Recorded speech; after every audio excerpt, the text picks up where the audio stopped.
First of all Sudeep sir ತುಂಬ thank you. And actually Sudeep ಸರ್ಗೆ ತುಂಬ ಪ್ರೆಷರ್ ಜಾಸ್ತಿ ಅಂದರೆ ನನ್ನ ಸಿನಿಮಾಗೆ ಬಂದಾಗ, ಯಾಕಂದರೆ ಅವ್ರು ಬಂದಾಗಲೆಲ್ಲ ಸಿನಿಮಾ ಹಿಟ್ಟಾಗ್ತದೆ. ಸೊ ಈ ಸಿನಿಮಾನೂ ಬಂದಿದ್ದಾರೆ. ಸೊ ನನಗಿಂತ ಆ್ಯಕ್ಚುಲಿ ಅವ್ರಿಗೆ ಪ್ರೆಷರ್ ಜಾಸ್ತಿ ಇದೆ. ಆ್ಯಂಡ್ ಅವ್ರ ಪ್ರೆಷರ್ ತುಂಬ ಚೆನ್ನಾಗಿ ಹ್ಯಾಂಡ್ಲ್ ಮಾಡ್ತಾರೆ ಸರ್. ಬ್ರೈಟ್ ವಿಷಯಕ್ಕೆ ಬರೋದಾದರೆ, ಶಶಾಂಕ್ ಸರು ಕತೆ ಒಂದು 4-5 ಕತೆಗಳು ತೊಗೊಂಬಂದಿರು.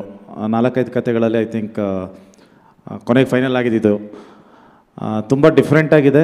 ಆ್ಯಂಡ್ ನನ್ನನ್ನು ತುಂಬ ಬೇರೆ ಥರ ಒಂದು ಪ್ರೆಸೆಂಟ್ ಮಾಡಿದ್ದಾರೆ ನನ್ನನ್ನು. ಅಂದರೆ ನನ್ನ ಹೇರ್ ಸ್ಟೈಲ್ ಆಗ್ಬೋದು, ಕಣ್ಣಿಗೆ ಲೆನ್ಸ್ ಹಾಕಿರೋದಾಗ್ಬೋದು, ಅಥವಾ ಕಾಸ್ಟ್ಯೂಮ್ಸ್ ಆಗ್ಬೋದು, ಮ್ಯಾನರಿಸಮ್ ಆಗ್ಬೋದು, ಪ್ರತಿಯೊಂದು ಅಂದರೆ ಇಲ್ಲಿವರೆಗೂ ನಾನೇ ಮಾಡಿಲ್ಲ. ಪ್ಲಸ್ ತುಂಬ ಹೊಸದಾಗಿ ಕಾಣುತ್ತೆ.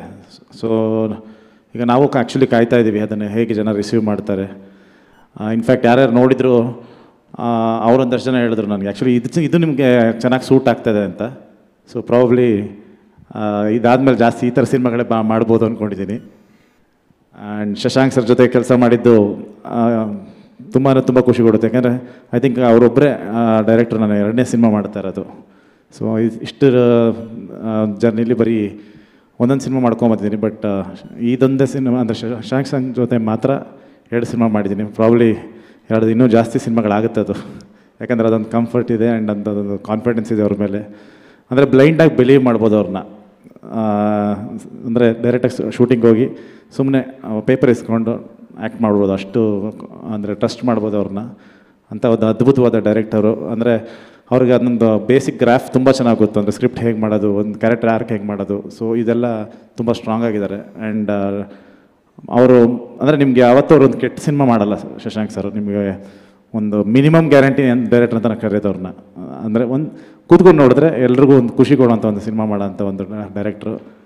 ಆ್ಯಂಡ್ ಮಂಜುನಾಥ್ ಸರ್ ಈ ಸಿನಿಮಾನ ಇಷ್ಟು ದೊಡ್ಡ ಮಟ್ಟಕ್ಕೆ ಅದನ್ನು ಅಂದರೆ ಕಥೆಗಳನ್ನ ಬರ್ಕೊಂಡ್ಬಿಡ್ತೀವಿ. ಬಟ್ ಅದನ್ನು ಎಕ್ಸಿಕ್ಯೂಟ್ ಮಾಡಬೇಕಂದ್ರೆ ಪ್ರೊಡ್ಯೂಸರು ಅದಕ್ಕೆ ಸಪೋರ್ಟ್ ಮಾಡಬೇಕು. ನಾನು ಒಂದು 75-80 ದಿನ ಶೂಟಿಂಗ್ ಮಾಡಿರ್ತೀವಿ ನಾವು ಇದನ್ನು. ಯಾವತ್ತೂ ಒಂದು ದಿನವೂ ಎಲ್ಲೂ ಒಂದು ಕಾಂಪ್ರಮೈಸ್ ಆಗದೆ ಮಾಡಿರೋಂಥ ಒಂದು ಚಿತ್ರ. ದ ಓನ್ಲಿ ಫಿಲಮ್ ಅಂತ ಹೇಳೋಕ್ಕೆ ಇಷ್ಟಪಡ್ತೀನಿ. ಒಂದೇ ಒಂದು ಫ್ರೇಮು ಕಾಂಪ್ರಮೈಸ್ ಆಗಿಲ್ಲ ಈ ಸಿನಿಮಾದಲ್ಲಿ.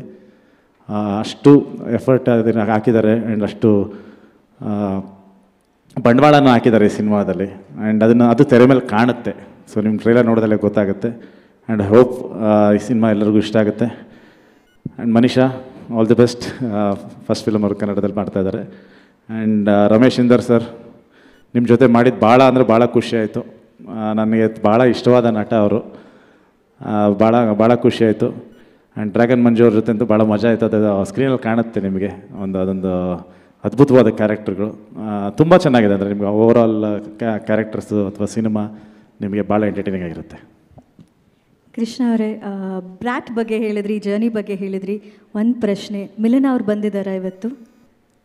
ಇಲ್ಲ, ಇನ್ನೂ ಬಂದಿಲ್ಲ. ಓಕೆ. ಅಲ್ಲ, ಪ್ರಶ್ನೆ ಏನು ಅಂದರೆ, ಮಿಲನ ಅವರು ನಿಮ್ಮ ಬ್ಯೂಟಿಫುಲ್ ರೊಮ್ಯಾಂಟಿಕ್ ಹಾಡುಗಳಾಗಿರ್ಬೋದು, ಆ ಲವ್ ಸಾಂಗ್ಸು ಹಿಟ್ ಆಗಿರೋದು ಅದೆಲ್ಲ ನೋಡಿರ್ತಾರೆ ಹಿಂದೆ. ಈ ಗಂಗಿ ನೋಡಿದಾಗ ಏನು ರಿಯಾಕ್ಷನ್ ಕೊಟ್ಟರು? ಆ್ಯಕ್ಚುಲಿ ಆ ಸಾಂಗ್ ಶೂಟ್ ಮಾಡಿದಾಗ ಅವ್ರು ಊರಲ್ಲಿದ್ದರು. ಆರಾಮ ನಿಮಗೆ ಶೂಟ್ ಮಾಡಿಕೊಂಡೆ. ವಿಷಯ ಎಲ್ಲಿದೆ? ಅದು ನನ್ನ ಮಗಳಿಗೆ ಫೇವ್ರೆಟ್ ಸಾಂಗ್ ಅದು. ಗಂಗಿ ಅಂದರೆ ಸಾಕು, ಅಳ್ತಾ ಇದ್ದಳು ಸ್ಟಾಪ್ ಆಗಿ ಆ ಸಾಂಗ್ ನೋಡೋದಕ್ಕೆ ಬಿಡಲ್ಲ. ಲವ್ಲಿ. ಅಲ್ಲ, ಇನ್ನೊಂದು, ನೀವು ಮಗಳು ಅಂದ ತಕ್ಷಣ ಜ್ಞಾಪಕ ಬಂತು. ಹೆಚ್ಚಾಗಿ ಮಕ್ಕಳೆಲ್ಲ ಆದಮೇಲೆ ಬ್ಯಾಡ್ ಮ್ಯಾನು ಗುಡ್ ಮ್ಯಾನ್ ಆಗ್ತಾರೆ ಅಂತ ಹೇಳ್ತಾರೆ. ನೀವು ಗುಡ್ ಬಾಯ್ ಇಮೇಜಿಂದ ಬ್ಯಾಡ್ ಬಾಯ್ ಇಮೇಜ್ಗೆ ಈಗ ಯಾಕೆ ಜಂಪು? ಅದು ಶಶಾಂಕ್ ಸರ್ ಡೈಲಿ ಬಂದು ಮನೆಗೆ ನೋಡ್ತಾ ಇದ್ರು. ಯಾಕೆ ನೆಮ್ಮದಿಯಾಗಿದ್ದಾರಲ್ಲ ಅಂತ ಹಂಗೇನೋ ಮಾಡಿದ್ದಾರೆ. ಇವರಿಬ್ಬರು ಸುಮ್ಮನೆ ಆರಾಮಾಗಿದ್ದಾರಲ್ಲ, ಏನೋ ಮಾಡೋಣ ತಾಡಿ ಅಂತ ಐಡಿಯಲ್ಲಿ ಮಾಡಿರೋದಿದ್ದು. But on a serious note, ನಿಜವಾಗ್ಲೂ ಒಬ್ಬ ಕಲಾವಿದನ ಪೊಟೆನ್ಷಿಯಲ್ ಈ ರೀತಿ ಪಾತ್ರಗಳನ್ನು ಮಾಡಿದಾಗ ಗೊತ್ತಾಗುತ್ತೆ. ಆ ಟ್ರೈಲರ್ ನೋಡಿದಾಗಲೇ ಶಶಾಂಕ್ ಸರ್ ಹೇಳ್ದಂಗೆ ಆ ಒಂದು ರಗ್ಗೆಡ್ ರಾ ಲುಕ್ ಕಾಣಿಸ್ತಾ ಇದೆ. ಶುಭವಾಗಲಿ ಸರ್. ಬ್ರ್ಯಾಟ್ ಕೂಡ ಈ ಕಾಂಬೋ ಸುದೀಪ್ ಸರ್ ಬಂದು ಹೇಗೆ ಕೌಸಲ್ಯ ಸುಪ್ರಜಾ ರಾಮ ಮಾಡಿ ಒಂದು ಸಕ್ಸಸ್ ಕಾಣ್ತೋ, ಆದರೆ 10 times ಸಕ್ಸಸ್ ನೀವು ಹೇಳ್ದಂಗೆ ಕಾಣಲಿ ಅಂತ ವಿಶ್ ಮಾಡ್ತೀನಿ. Thank you sir. Thank you so much.